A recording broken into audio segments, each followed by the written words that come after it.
Tuambia ni kukula. Kila mmoja anapenda vinono. Kila mmoja wetu anapenda vinono. Na ndio sababu tuko hai. Ndiposa tukaweze kukula. Biblia inasema nini mtumishi wa Mungu? Nasemaje?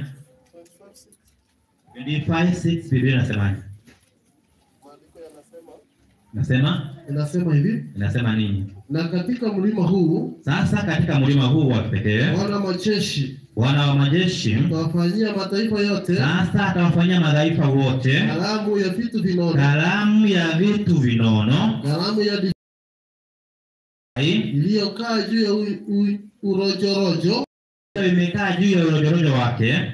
Karamu ya vinono. Karamu hii ambayo ni ya vinono vizuri, vitu ambavyo vinametameta, vitu vinono vilivyojaa mafuta. Vilivyojaa mafuta. Karamu ya divai. Na karamu hii ambayo ni ya divai. Iliyonyooka kabisa juu ya urojorojo wake. Asante. Ndugu zangu wapendwa, kuna karamu ya kwanza ambao Kristo ameiandaa, ambaye ni meza yake. Kristo ameiandaa. Basi wanapokuwa tumefika pale mbinguni, karamu hiyo iko kwa wale ambao ni washindi wa dhambi, kwa wale ambao walikufia msalabani na wakaona umuhimu wa Kristo anapokuwa pale msalabani. Na hapo basi kutakuwa na vinono vya ajabu, kutakuwa na mafuta ya ajabu, kutakuwa na mambo mazuri ya ajabu. Lakini mtumishi wa Mungu, Isaia 1:19 iko na jambo la kuongeza katika vinono hivi, katika karamu hii ya kipekee. Biblia inasema nini? 1:19 Biblia inasema. Inasema hivi. Inasema 1:19 kitabu cha Isaya. Inasema aje? Kama mkikubali na kuitii. Sasa mambo tu ni machache katika karamu ile ya kwanza na karamu ile ambayo ni ya kusherehekea.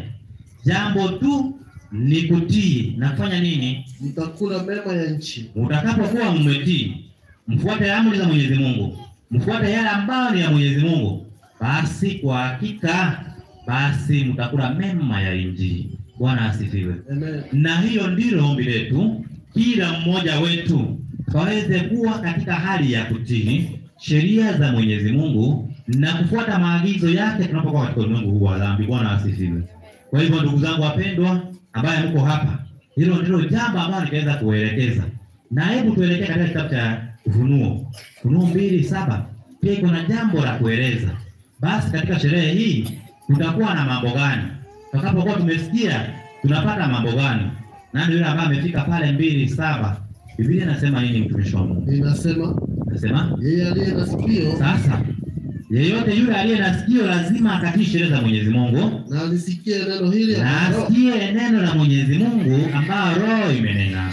Roho ayaambia makanisa yeye. Na sasa ambayo Roho imeambia makanisa. Yeye ashindaye, na yule ambaye atakayeshinda mtampa kula matunda ya mti uzima. Yeyote yule atakayetii sheria za Mwenyezi Mungu, atakayeshinda, basi ataliti uzima wa nini? Sijui mbona hataki kumaliza. Mtapata kula matunda ya uzima yaliyo katika bustani ya Mwenyezi Mungu. Kwa hivyo ndugu zangu wapendwa, wale wote watakaotii sheria za Mwenyezi Mungu watakuwa katika karamu ya kipekee, karamu ambayo imeandaliwa. Watakaa pamoja na Yesu Kristo, na watakaa katika mkono wa kuume, na watashangilia pamoja, na watakula matunda ya uzima wa milele. Bwana asifiwe. Na hapo ningependa kila mmoja wetu asiweze kukosa mahala pale. Hebu enda 17.